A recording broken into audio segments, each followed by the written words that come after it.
Bonjour et bienvenue à l'émission La Parole vivante. Cette émission où est-ce qu'on prend la parole de Dieu et on découvre qui est Dieu et quel est son plan extraordinaire pour nous.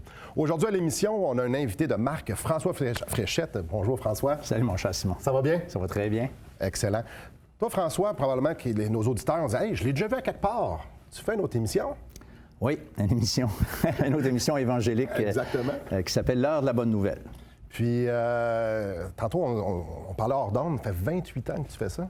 Oui. Qu'est-ce qui t'a poussé ou comment ça a commencé cette belle histoire-là de commencer à prêcher l'Évangile depuis 28 ans à la télévision? Oui. Bien, c'est une bonne question. Disons que j'ai toujours eu à cœur de partager ce que Dieu a fait dans ma vie. Ça a été comme... ça débordait, pour ainsi dire. Et puis, j'ai été invité à faire partie d'un comité, le comité provincial qui est derrière l'émission L'heure de la bonne nouvelle. C'est un ami à moi que je connaissais depuis longtemps, M. Gaston Jolin, qui a parti cette émission-là. Et lui a reconnu en moi un intérêt, je dirais, pour l'Évangile. Et puis, il m'a invité de faire partie du comité. Et ensuite de ça, qu'est-ce qui est arrivé? C'est que j'ai eu un cancer.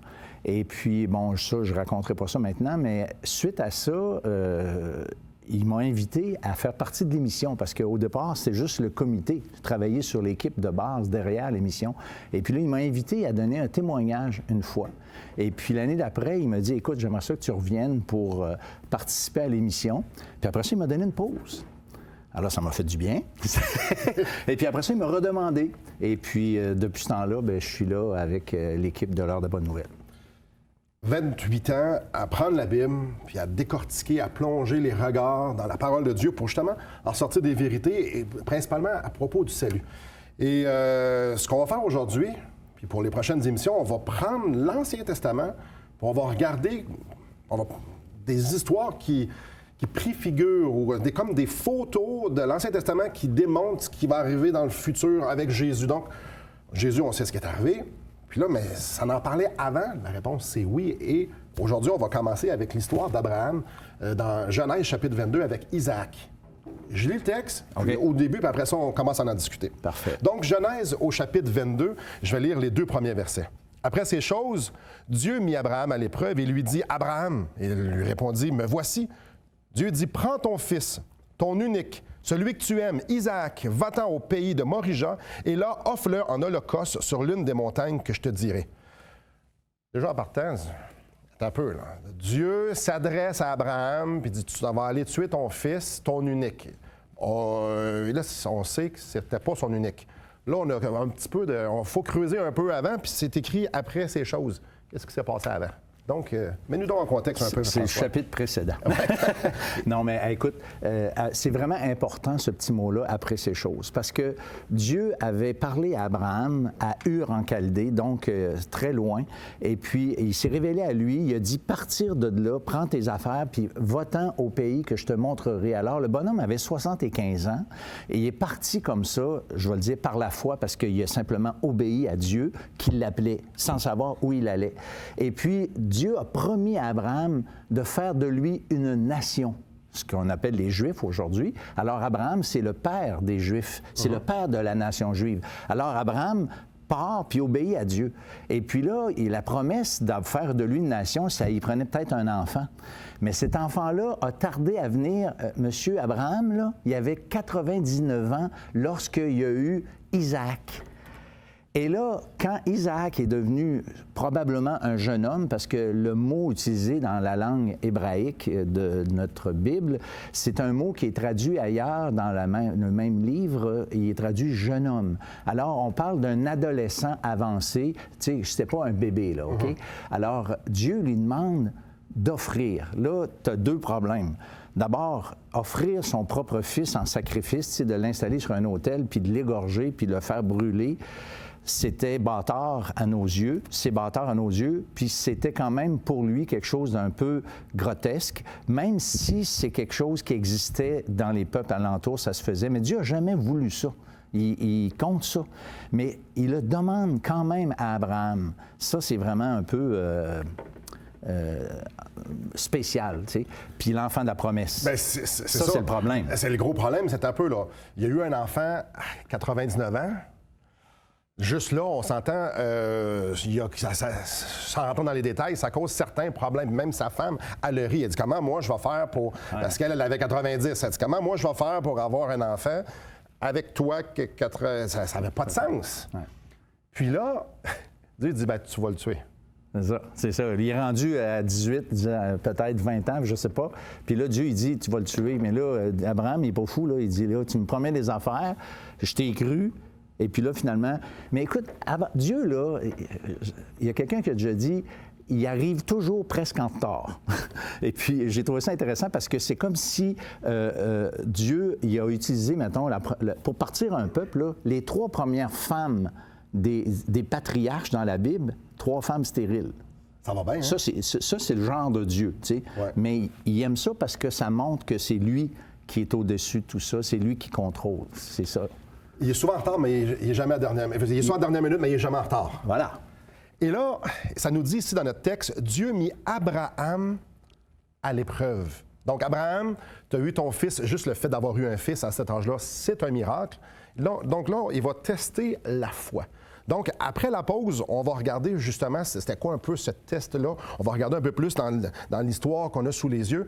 Qu'est-ce que ça impliquait pour lui? Mais avant d'aller à la pause, j'aimerais ça offrir un cadeau. J'aimerais ça vous offrir un cadeau à vous, à la maison. On aimerait ça vous offrir le film de Jésus selon l'Évangile de Jean. Donc, pas celui qui a été fait dans les années tranquilles, mais celui quand même assez dernièrement. Et tout ce que vous avez à faire, c'est communiquer avec nous et dire « Hey, j'aimerais ça avoir le film que Simon a parlé, ça va nous faire plaisir de vous l'acheminer. » Donc, tous les renseignements pour nous contacter sont au bas de l'écran. Vous pouvez aller aussi sur notre site internet espoir.ca et vous allez découvrir une foule d'informations sur justement l'Évangile, la Bible, Dieu. Vous avez probablement une foule de questions et il y a une foule de réponses à ces questions-là sur le site internet. Donc, après la pause, on continue dans notre histoire de sacrifice du Fils, de la promesse, le Fils unique d'Abraham. Donc, restez avec nous et on continue à en parler après.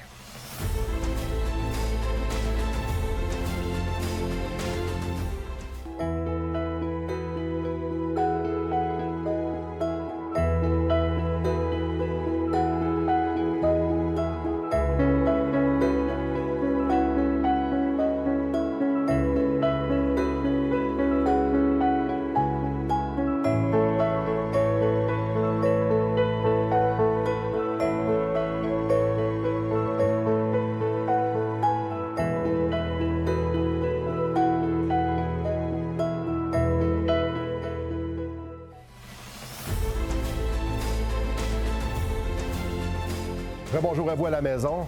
Mais quelle histoire! Dieu demande d'aller offrir son Fils unique en sacrifice. Je lis le verset 3. Abraham se leva de bon matin, sella son âne et prit avec lui 2 serviteurs et son fils Isaac. Il fendit du bois pour l'Holocauste et partit pour aller au lieu que Dieu lui avait dit. François, Dieu dit, tu vas aller offrir ton fils. De bon matin, se lève, je m'en vais tuer mon fils.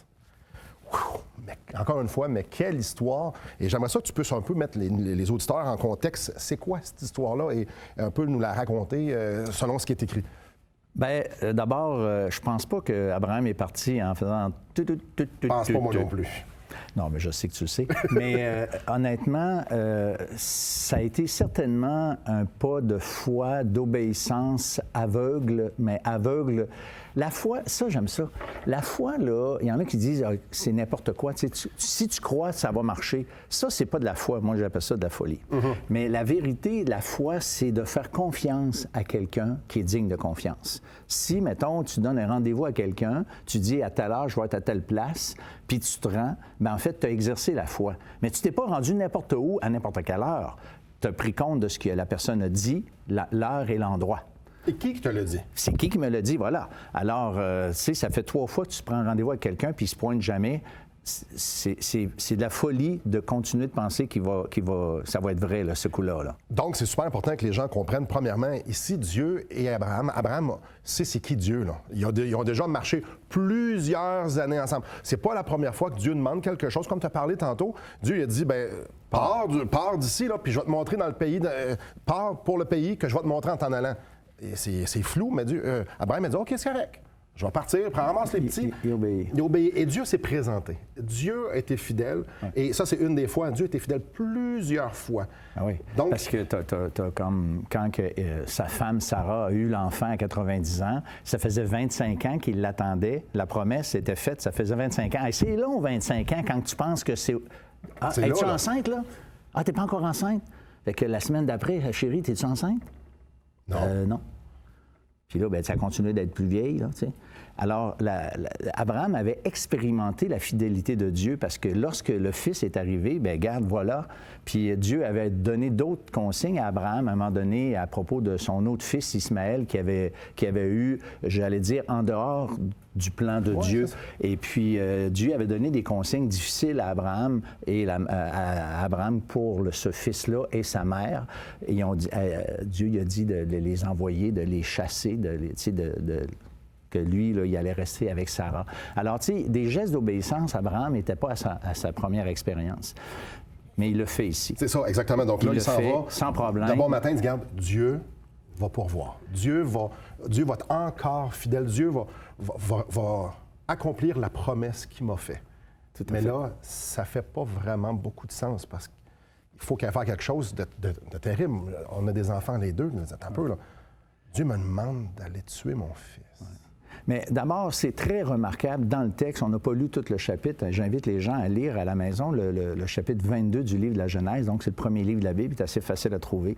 Et puis, Abraham, non seulement il part, ça l'exprime concrètement sa foi. Après ça, les serviteurs, pas le serviteur, mais Isaac demande à son père, voilà le feu, le bois, mais où est l'agneau? Et il répond, Dieu va se pourvoir lui-même de l'agneau. Et puis, dans le même chapitre encore, il laisse ses serviteurs-là, puis il dit, moi, je m'en vais là-bas pour adorer quand ils sont arrivés à la fameuse montagne. Et puis, il dit, moi et le jeune homme, nous irons pour adorer et nous reviendrons auprès de vous. On voit ça au verset 5. Donc, lui, il s'en va adorer, mais dans sa tête, c'est je m'en vais offrir mon fils. Et il dit à ses serviteurs, je vais revenir. On va revenir, on va revenir les deux. Donc, vous allez nous revoir. Donc, il sait qu'il va se passer quelque chose. C'est le Nouveau Testament qui nous donne et qui nous dit, j'allais dire, ce qui s'est passé dans sa tête. Le Nouveau Testament, dans l'Épître aux Hébreux, il va nous dire, Abraham croyait que Dieu était puissant au point de ressusciter son cher Isaac, malgré le fait qu'il allait le tuer. Puis qu'est-ce qui est encore plus, j'allais dire, spécial dans ça, c'est que où on est rendu dans l'histoire de la Bible, là, il n'y avait jamais eu de résurrection. Non, mais c'est ça. Non? Alors, c'est un concept, j'allais presque dire qu'Abraham a inventé, pas dans le sens inventé, c'était nouveau, là. Ça n'existait pas. Comme aujourd'hui, il y a eu d'autres résurrections avant, juste avec l'histoire de Jésus et tout ça, il y en a eu plein. Mais dans ce temps-là, il n'y en avait pas. Il n'y en avait jamais eu. Alors, tu sais, Abraham, tu sais, quand on dit qu'il y a une confiance aveugle, mais dans le Dieu qui est fidèle, qui est tout-puissant. Et ça, c'est vraiment le cœur de l'affaire, là. Donc, il s'en va là, avec son fils, avec le bois. Mais nous, un peu, la table, sont en haut de la montagne. Ça se passe comment, tout ça? Qu'est-ce que l'histoire nous dit, comment ça se passe? Bien, d'abord, on a dit tantôt que Isaac n'était pas un enfant. Et de toute évidence, il s'est laissé aller, il s'est laissé faire. Et Abraham a bâti un autel, peut-être en pierre, on ne sait pas. Et puis, il a mis son fils là, il l'a lié, il l'a attaché. Et puis, il a pris le couteau, puis il a levé la main. Et juste à ce moment-là, Dieu il a dit, « Abraham, Abraham ». Dieu a appelé Abraham très personnellement pour lui dire, « Non, non, arrête Abraham. Écoute, non, je veux pas que tu offres ton fils. Je voulais juste savoir si tu étais prêt d'aller jusque-là. » Alors Abraham, Dieu n'a jamais voulu qu'Abraham donne vraiment son fils. Mais qu'est-ce qui est arrivé? C'est qu'il a été jusqu'au bout. Puis là, il a vu un bélier qui était retenu par hasard dans le buisson à côté. Et c'est ça qui a été offert, puis Isaac a été épargné. Ça, c'est l'histoire. Dieu, son plan, c'était pas que l'être humain tue leurs enfants, qu'il les donne en sacrifice. Pas du tout. C'est pas ça du tout. On l'a dit au verset 1, en commençant, il l'a mis à l'épreuve. Ouais. Es-tu prêt à me faire confiance, à aller jusqu'au bout? Ouais. Et après la pause, on va regarder... Et il a fallu qu'Isaac se laisse lier aussi. Si Isaac avait comme 17, 18, 19 ans, il a fallu dire, OK, le Dieu de mon père, il va faire quelque chose, là. Donc, il y avait cette foi-là, cette confiance-là, cette obéissance-là à son Père. Bref, il y a beaucoup de choses qu'on va pouvoir regarder après la pause. Donc, j'espère que ça vous chatouille les oreilles ou que ça vous met la puce à l'oreille. Si vous avez des questions, les numéros de téléphone sont juste en bas de l'écran. Vous avez appelez-nous, ça va nous faire plaisir de prendre la Bible et d'essayer d'y répondre à vos questions. Parce que la Bible répond à pas mal de questions. Peut-être, je m'en allais dire toutes les questions, mais la plupart des questions. Parce que Dieu ne veut pas nous laisser dans le néant, dans le vide, mais il veut plutôt nous dire c'est qui est et quel est son plan. Donc, après la pause, on va justement regarder qu'est-ce qu'il y en est du reste de cette histoire-là et qu'est-ce que ça laisse préfigurer de Jésus. Donc, restez avec nous.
Bonjour à la maison.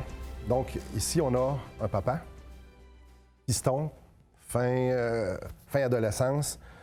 Et puis, papa attache son fils pour l'offrir en sacrifice. Le fils, comme on l'a dit avant la pause, il sait ce qui va arriver, là. Ouais. Et se soumet à ça parce que lui aussi fait confiance à Dieu. Tout à fait. Et là, papa, là, j'en parle, je prends le couteau, dis moi, je fais confiance à Dieu à un tel point que je suis prêt à tuer mon fils, mon unique, celui que j'ai eu dans ma vieillesse, le fils de la promesse. Il l'aime, là. Ah oui. Il l'aime. Puis là, il dit, je vais le tuer. Parce que Dieu me le demande. La foi l'a poussé jusque-là. Et en début d'émission, on a dit, ça, c'est une photo de ce qui va se passer avec Jésus. C'est ça. Ça laisse présager. Il y a plein d'éléments là-dedans qui pointent vers ce que Dieu et Jésus, le plan de rédemption pour nous.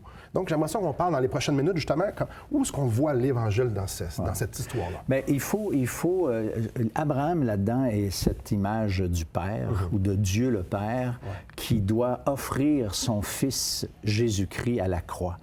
Et autant Dieu aime le Fils, il l'a dit quand Jésus a été transfiguré, dans l'Évangile, il dit, c'est celui en qui j'ai mis toute mon affection. Le Père aime le Fils, et le Fils aime le Père, et le Fils désire faire la volonté du Père. Et c'est pour ça qu'on voit un Isaac qui semble se laisser faire comme une brebis muette devant ceux qui l'attendent, pour reprendre une expression biblique. Alors, Isaac, c'est le Fils qui fait la volonté. Dans Hébreu, c'est l'Épître aux Hébreux, c'est marqué « Voici, je viens pour faire, ô Dieu, ta volonté ». Wow! Tu sais, le Fils, le Seigneur Jésus, n'a pas été nommé volontaire par le Père parce que Jésus est Dieu. Et il s'est lui-même, j'allais dire, proposé, Dieu l'a envoyé. Ça faisait partie du plan. Ça faisait partie du plan de Dieu.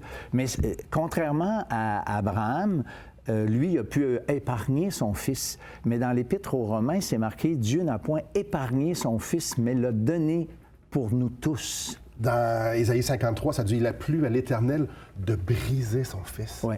Parce qu'il y avait en vue quelque chose de beaucoup plus grand. Tout à fait. En fait, c'est que nous, moi et toi, et nos auditeurs, les gens qui mettraient leur foi en Jésus-Christ, en ce sacrifice-là, qui puisse être inclus dans ce plan-là extraordinaire que Dieu a de passer l'éternité avec nous autres. C'est quelque chose, là, je nous devance un petit peu.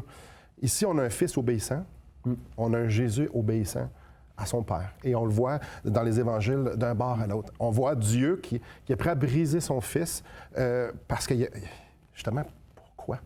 Puis ça, il y a un mystère, Simon. Quand je dis un mystère, c'est difficile de pénétrer en profondeur ce qui s'est passé à la croix. Mais moi, il y a une parole, il y a 7 paroles que Jésus a prononcées lorsqu'il était sur la croix, quand on harmonise les 4 récits des évangiles. Ouais. Et une de ces paroles-là qui dit « Mon Dieu, pourquoi m'as-tu abandonné? » Et c'est évident que Dieu s'est détourné de lui. Il y a eu ces 3 heures de ténèbres lorsque Jésus était sur la croix. Et à ce moment-là, il s'est passé quelque chose. En fait, Jésus portait le fardeau, la responsabilité de mes péchés, de tes péchés, des péchés du monde entier, nous dit la Bible. Et c'est à ce moment-là que Jésus a laissé sa vie après ces 3 heures de ténèbres. Il a donné sa vie en sacrifice pour le péché. De telle sorte qu'à partir de ce moment-là, mon problème de rébellion envers mon Créateur a été réglé. Et maintenant, le Christ mourant sur la croix est celui qui peut sauver maintenant, la Bible dit, parfaitement ceux qui s'approchent de Dieu par lui. C'est fascinant. Parce qu'aujourd'hui, offrir des sacrifices, c'est pas dans notre commun, c'est pas pas dans notre culture du tout. On est au Québec en 2018, on ne fait pas ça. Mais ici, on parle de pécheurs, des pécheurs, moi puis toi, qui sont rebelles à Dieu. Donc, notre vie devant Dieu est teintée par le péché, teintée par notre culpabilité face à la loi de Dieu, qu'on brise encore et encore et encore. On est rebelle devant Dieu. Et à la croix, Jésus a pris cette rébellion-là, la mienne puis la tienne, et donc c'est vie pour vie. Ouais. Donc, ma condamnation qui devait être pour moi, il l'a pris sur lui. Donc, c'est pour ça qu'on parle ici de sacrifice, qu'on parle de mort, parce que moi, devant Dieu spirituellement, de nature, je suis mort spirituellement. Donc, Jésus est venu prendre ça, de par nature et de par mes œuvres également. Et on lit dans Romains 5,8 que Dieu nous prouve son amour. Parce que lorsqu'on était encore des pécheurs, Christ est mort pour moi. Christ est venu prendre, regarde, je vais prendre ta condamnation, je vais venir mourir à ta place.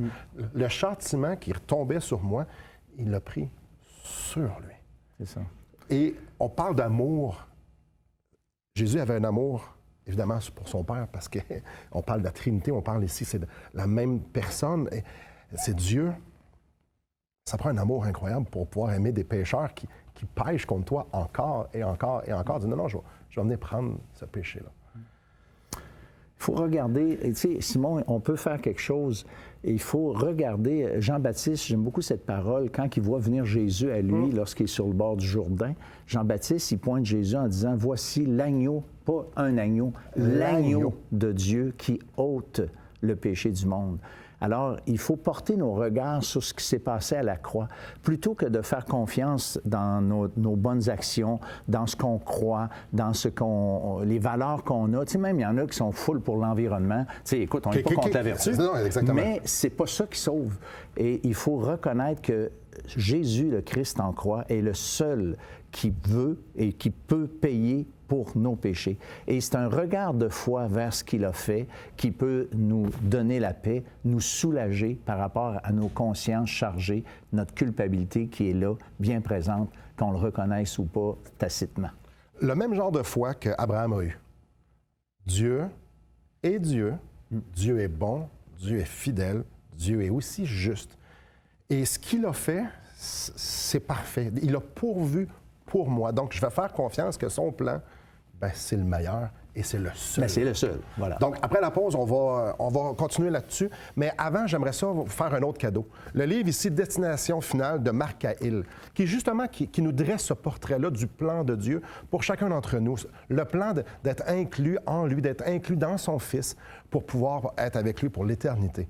Donc, j'aimerais vous inviter à nous appeler, dire « Hey, j'aimerais ça avoir le livre que Simon parlait. » Et ça va nous faire plaisir de vous l'acheminer. Et après la pause, justement, on va terminer l'émission en vous démontrant par la parole comment on fait pour s'approprier justement ce salut-là parfait que Jésus nous offre. Donc, restez avec nous.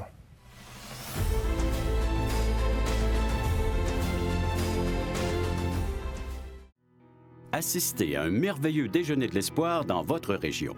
Un invité vous racontera comment Dieu a transformé sa vie et comment son cœur, souffrant, a trouvé une joie indicible en développant une relation personnelle et intime avec Dieu et son Fils Jésus-Christ. Des églises locales organisent de tels déjeuners dans plusieurs régions du Québec. Découvrez où et quand vous pouvez assister à un déjeuner de l'espoir dans votre région en visitant le site espoir.ca et en cliquant sur l'onglet Déjeuner.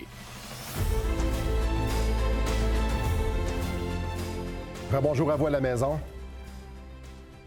François, Pierre, on avance quelques années. Oui, mettons. Pierre annonce un peu ce qu'on a dit il y a quelques minutes, que Jésus-Christ était mort pour les péchés. Et ça, c'est lors de la Pentecôte dans Acte 2. Et puis, les gens ont eu le cœur vivement touché. Puis on dit, oh, mais on fait quoi avec cette information-là? On fait quoi avec cette démonstration d'amour-là? Et peut-être qu'il y a des gens à la maison qui se disent, oui, OK, je fais quoi, moi? Qu'est-ce que tu réponds à ça? C'est ça. Bien, l'apôtre Pierre, dans ce fameux discours d'Acte 2, il va répondre, lui, « Repentez-vous et soyez baptisés. » OK? Et là, je ne veux pas ici insister sur le baptême, mais le baptême est un engagement public. Et les Juifs qui ont crucifié Jésus, parce que Pierre s'adresse à ces gens-là dans Acte 2. C'est Jésus que vous avez crucifié. Voilà, il vient juste de leur dire ça, puis là, ils sont bouleversés d'avoir fait ça. Alors, qu'est-ce qu'on fait? Je veux dire, il est-tu trop tard? On a crucifié celui qui nous aime puis qui est mort pour nous. Voilà. Alors, il dit, repentez-vous. Alors ça veut dire de changer de direction.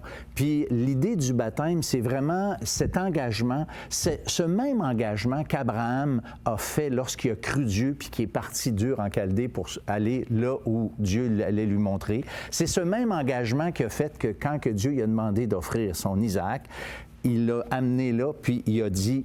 Il l'a fait. Il a fait ce qu'on lui avait demandé. Alors, aujourd'hui, il faut exactement faire la même chose, faire confiance dans le sacrifice que Jésus a fait.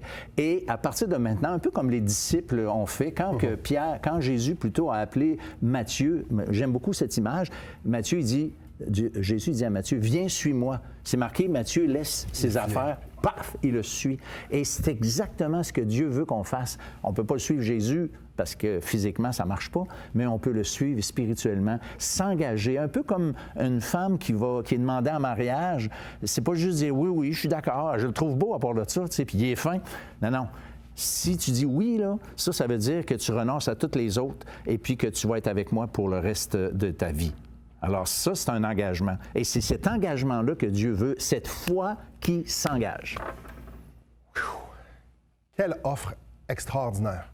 Jésus qui vient prendre la peine de nos péchés, notre culpabilité, et qui dit « Crois en moi ».